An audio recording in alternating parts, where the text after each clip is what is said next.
শুভ সকাল বন্ধুরা, মিষ্টিস ফ্যামিলির আরেকটি নতুন ব্লগে তোমাদের সবাইকে অনেক অনেক ওয়েলকাম। আশা করছি তোমরা সকলেই ভালো আছো আর আমরাও বেশ ভালো আছি। আজ হলো শুক্রবার আর এখন ঘড়িতে সময় হচ্ছে সকাল 7টা। আর এখন থেকেই কাছে দূরের সমস্ত বন্ধুদের সাথে নিয়ে আমার আজকের দিনের ব্লগটি শুরু করছি। তোমাদের সবাইকে আমার ব্লগের সঙ্গে থাকার জন্য অনুরোধ রইল। তোমরা আমার ব্লগটি দেখো, আশা করছি তোমাদের অবশ্যই ভালো লাগবে। আজকে একটু লেট করে ঘুম থেকে উঠেছি, প্রায় 6:45 মতো বেজে গেছিলো। এই সপ্তাহটা তো ছেলের স্কুল ছুটি ছিল। পয়লা বৈশাখ, ডক্টর বি আর আম্বেদকর বার্থডে, তারপরে গুড ফ্রাইডে, এসব দিয়ে এই সপ্তাহটা পুরো ছুটিই আছে। নেক্সট উইক টুয়েসডে থেকে স্কুল খুলবে। ও তো একটা খ্রিস্টান স্কুলে পড়ে, ওই জন্য ওদের ছুটিটা একটু বেশি। গুড ফ্রাইডের আগের দিনও ছুটি ছিল, আবার গুড ফ্রাইডের পরে যে মন্ডেটা থাকে ইস্টার মন্ডে, তার জন্য ওদের স্কুল ছুটি দিয়েছে। তো এই সব কিছু মিলিয়ে অনেক দিনই ছুটি পেয়েছে। ছেলের স্কুল ছুটি মানেই তো আমার সকালের দিকের তাড়াটা একটু কম থাকে। তো দেখো, এখন ঘুম থেকে ওঠার পর ফ্রেশ হয়ে বাসি জামা কাপড় সব চেঞ্জ করে সকালের দিকের কাজকর্মগুলো করতে শুরু করেছি। কালকে জানো তো আমাদের এখানে খুব বৃষ্টি হয়েছিল। বিকেল 5টা থেকেই তো ঝড় শুরু হলো। তো কিছুক্ষণ ঝড় হলো আর তারপরে 2-3 ঘন্টা খুব বৃষ্টি হয়েছে। আমাদের উঠোনেতে জল জমে গেছিলো। এই বৈশাখ মাসে বা এই কালবৈশাখীর যে সিজনটা আর কি, এই প্রথম হলো আমাদের এখানে ঝড় বৃষ্টি। আর লোডশেডিং ছিল রাত 10টা পর্যন্ত। 10টার পরে গিয়ে কারেন্ট এসছে।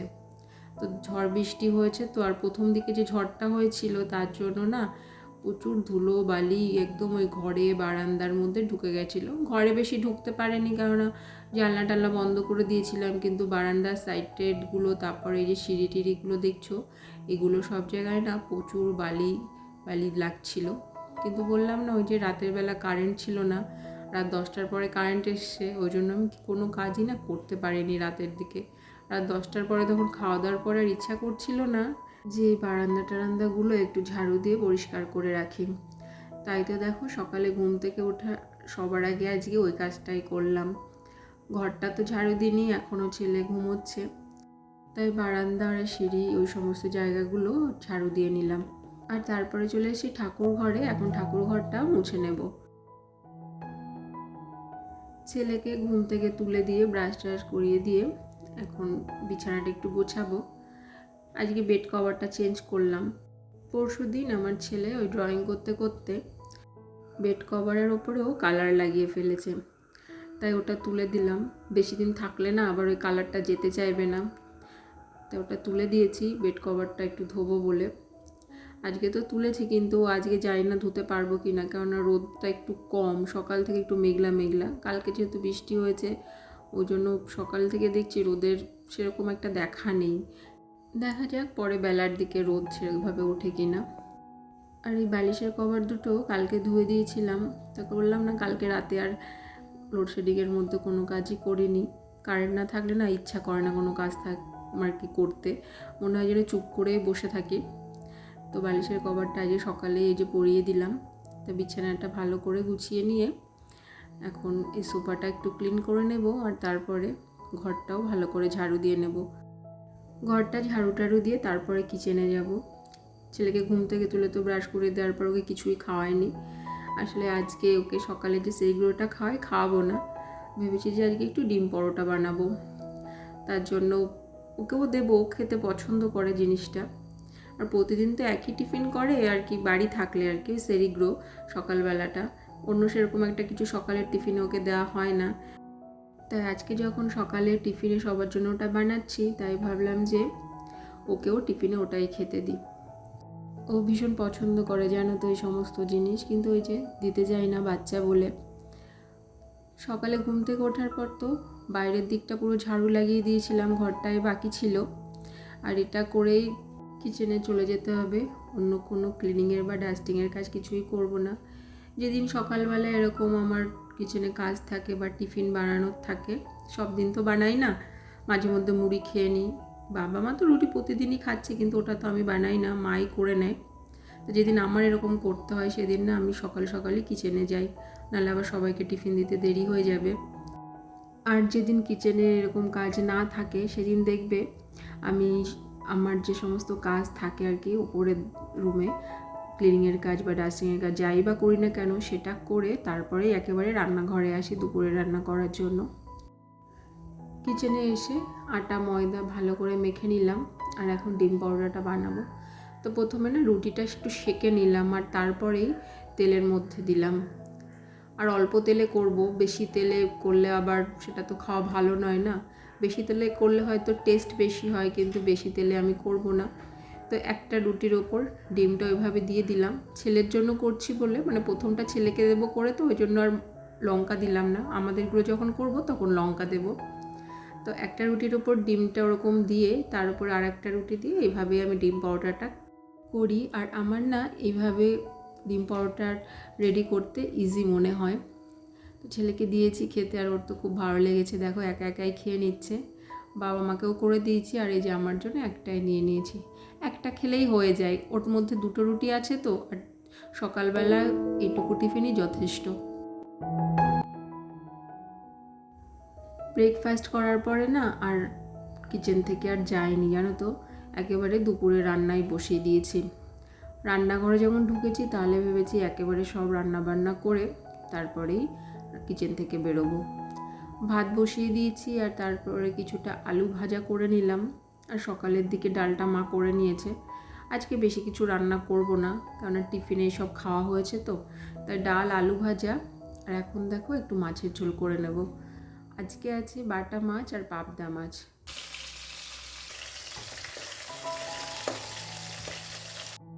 বাটা মাছটা ছেলে খায় না, ওই জন্য পাবদা মাছটাও আনতে হয়েছে আর কি। না হলে শুধু বাটা মাছ হলে হয়ে যেত। আমার আবার বাটা মাছ ভীষণ পছন্দ, কিন্তু এত কাটা যার জন্য ছেলেকে খাওয়ানো যায় না। আরও পছন্দও করে না। আমি দু একবার দেওয়ার চেষ্টা করেছি অনেক কাটা বেটে, কিন্তু খেতে চায় না। তো দুটো মাছই না একসঙ্গে ঝোল করব।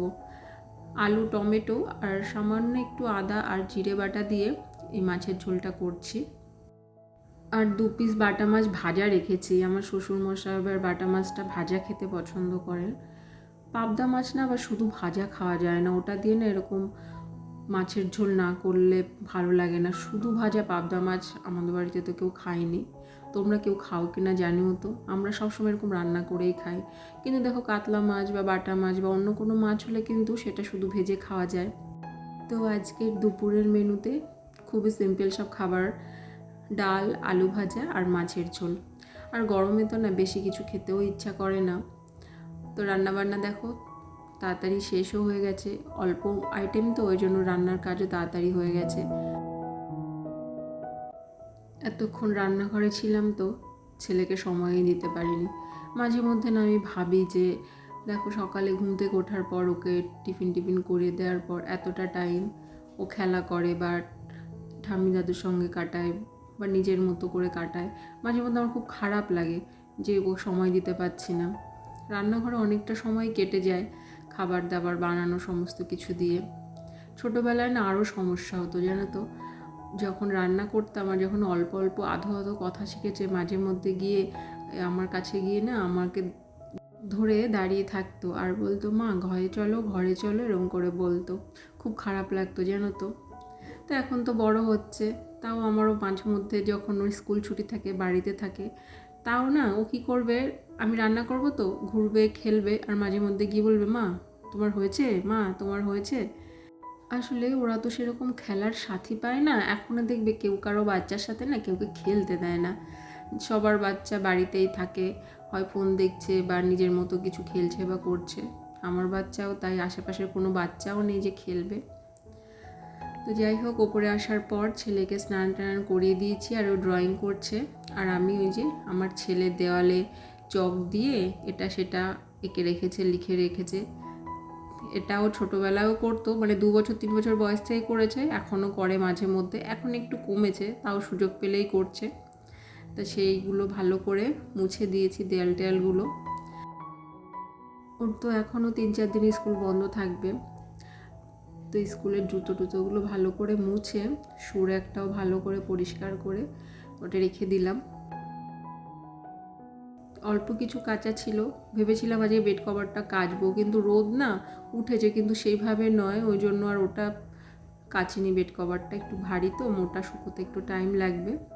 হালকা পাতলা কিছু জামা কাপড় ছিল ছেলের, আর আমার টুকটাক জিনিস, সেগুলো সব কেচে দিয়ে স্নান সেরে এখন রুমে এসেছি। আজকে শ্যাম্পু করেছি তো ওই জন্য একটু হেয়ার সিরামটা লাগিয়ে নিচ্ছি। সপ্তাহে 2-3 দিন শ্যাম্পু না করলে না আমার আবার ভালো লাগে না, চুলও দেখি বেশি পড়ে 2-3 দিন শ্যাম্পু না করলে। চুলের আগার দিকটায় না এই সিরামটা একটু বেশি ভালো করে লাগাতে হয়, কেন জানো তো? চুলের আগাগুলো দেখবে বেশি ফাটে, আমার তো ফেটে যায়, অনেক যত্ন নিলেও দেখি যে আমার চুলের আগাটা ফাটে। এরপর একটু স্কিন কেয়ার করে নেব, আর তারপরে চলে যাব ছাদে। আজকে স্নান সেরে আগে রুমে এসেছি, ছাদে যাইনি জামা কাপড় মেলতে। তো এখন আগে ছাদে যাব আর তারপরেই পুজোটা করব।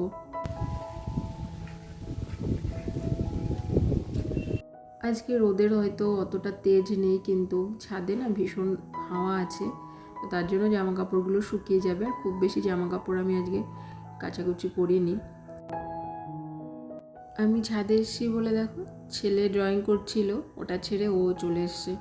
ও ছাদে আসতে চায় মাঝে মধ্যে, কিন্তু ওকে না কখনো একা আমি আসতে দিই না। চারপাশে বাউন্ডারি দেওয়া আছে, কিন্তু ভয় লাগে কখন কোন বিপদ ঘটে যায়, ওই জন্য যখন যখন আমি আসি ও তখনই আসার সুযোগটা পায়। তো আজকের মতো ভিডিওটা তোমাদের সঙ্গে আমি এই পর্যন্তই শেয়ার করলাম। দেখা হচ্ছে আবার নেক্সট ব্লগে নতুন একটা দিনের সঙ্গে। আশা করছি যে তোমাদের আমার ভিডিও ভালো লেগেছে, আর যদি তোমাদের ভালো লাগে প্লিজ লাইক কমেন্ট করে তোমরা সবাই আমার পাশে থেকো। তোমরা সবাই ভালো থেকো, সুস্থ থেকো। দেখা হচ্ছে আবার নেক্সট ব্লগে।